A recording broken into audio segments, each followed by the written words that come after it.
Hello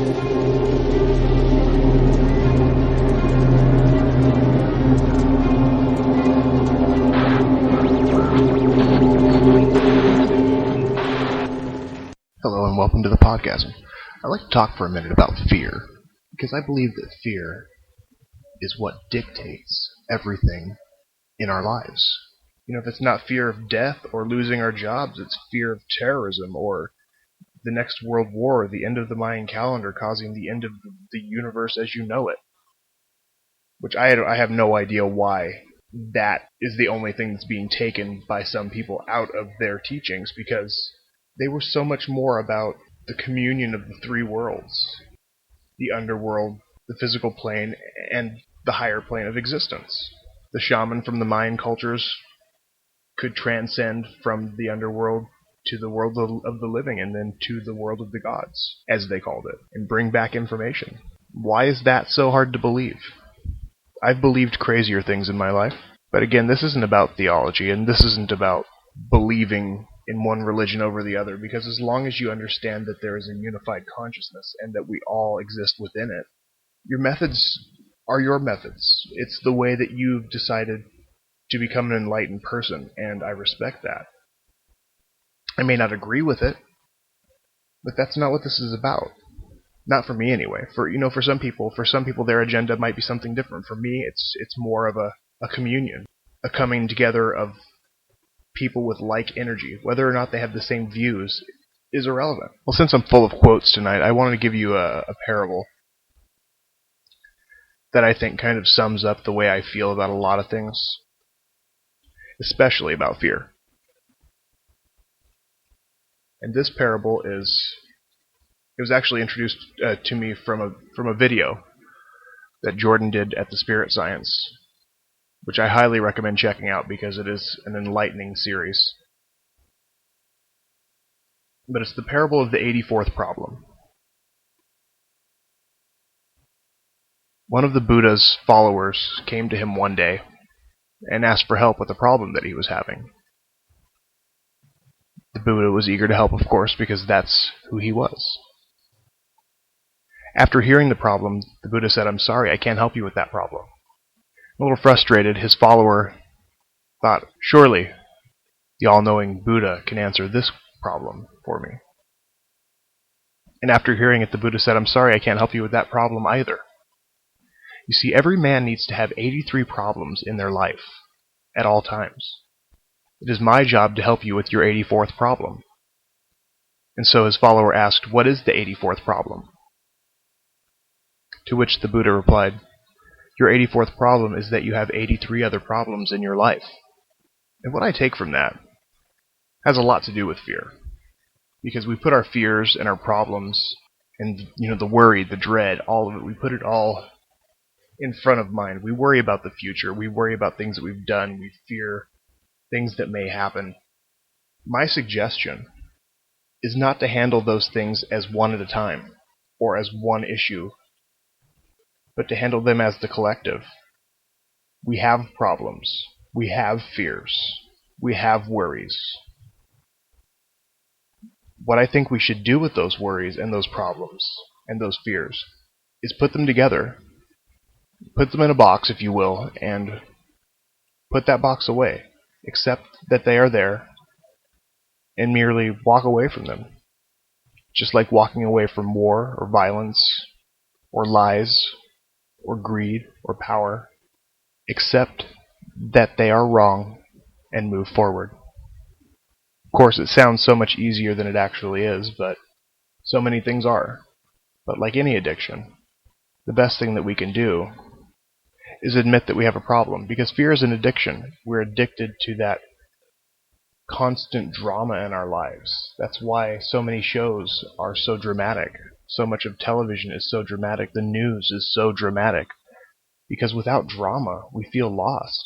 Without experiencing someone else's drama, especially.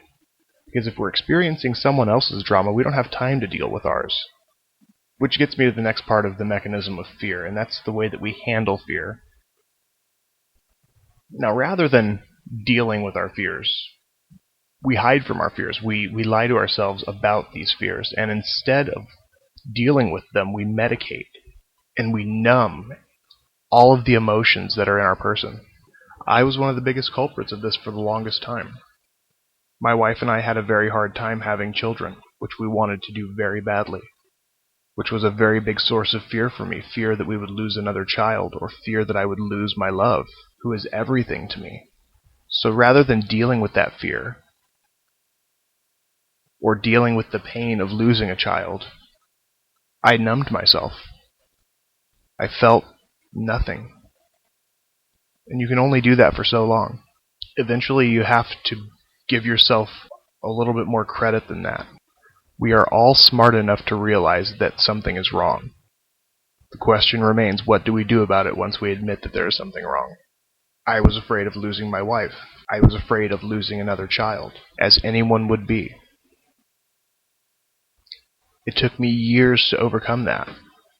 I still deal with those emotions, but I deal with them. I don't medicate.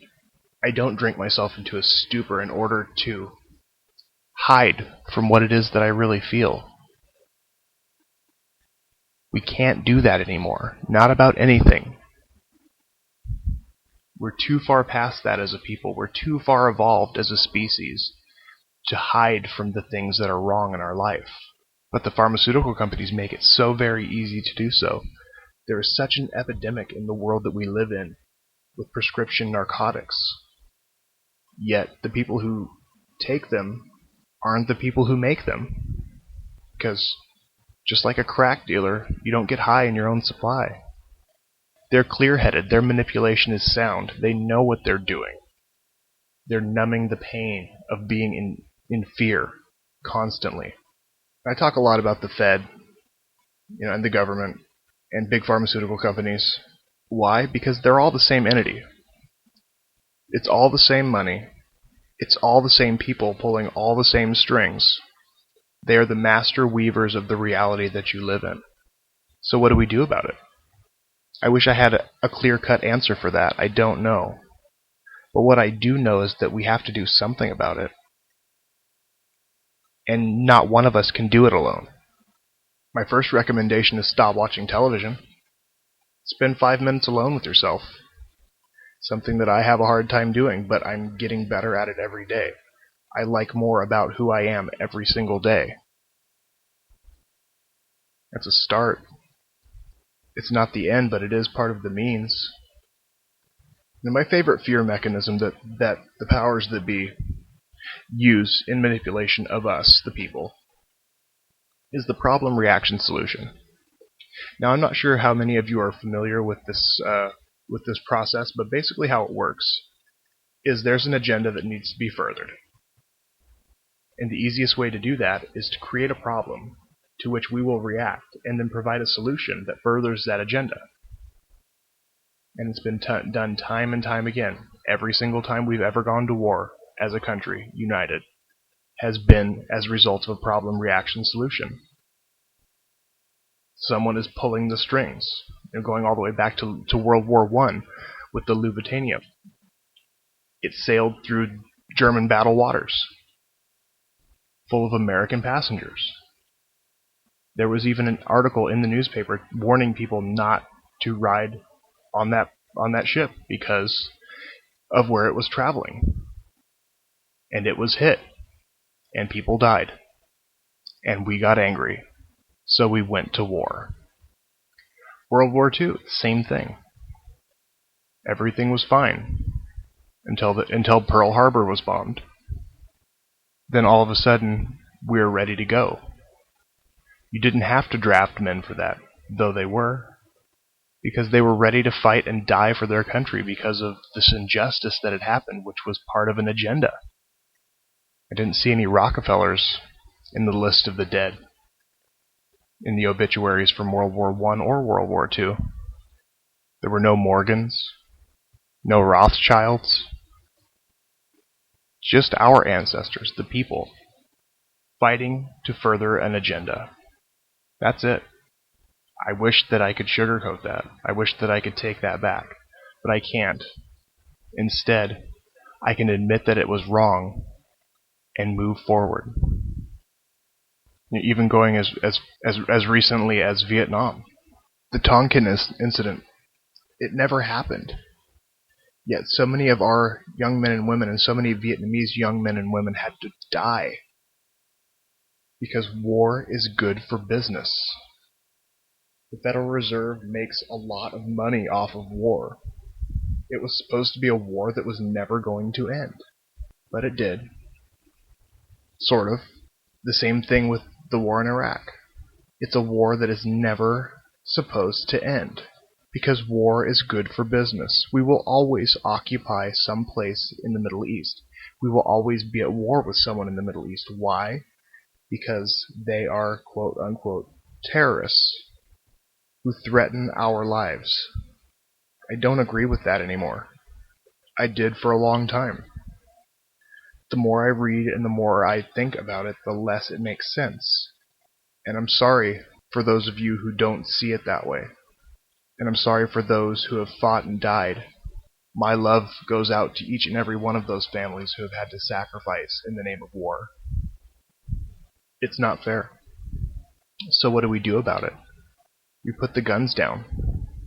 We say, I do not want to lose another brother or sister or mother or father or friend ever again. Instead, we handle our disagreements like rational, clear-thinking adults. We're not children anymore. We do not need to play with guns to prove our point. We need to use our minds. That's all I'm going to speak on the subject of war for today. I will leave a link, though, about false flag operations that have happened throughout history, just to enlighten those of you who are interested. The last point I'd like to make... The last point I would like to make is about fear and money. Money is such a stressor and is such a generator of this fear that we all possess so deep within us. The fear of making ends meet. Am I going to be able to feed my children? Am I going to have a job tomorrow? We need to ask ourselves, when did this paper become so important? It became important when we decided to give it power. I know there's a lot of fear about the dollar collapsing. What will we do then? It's not the first time that we've had this sort of changing of the guard when it comes to currency. Currencies have changed throughout the centuries, and we've survived it.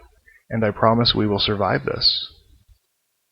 But a single world currency will do no one good but those who create it. Currency needs to become diversified. It needs to become unique to its use.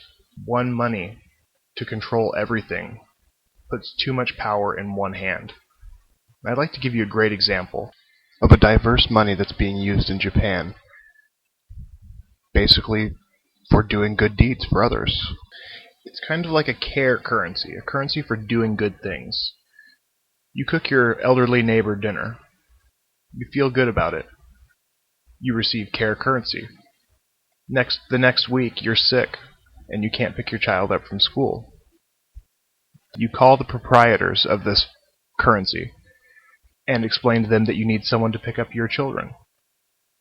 And for a fee of the care currency, someone will bring your children home, and they feel good about what they've done. And when asked, every single Japanese person is in agreement that they would rather be paid in care currency than actual money.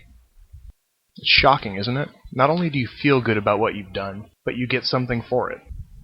You know, my wife has a poem that was written by Jewel in a great book of poems called Night Without Armor.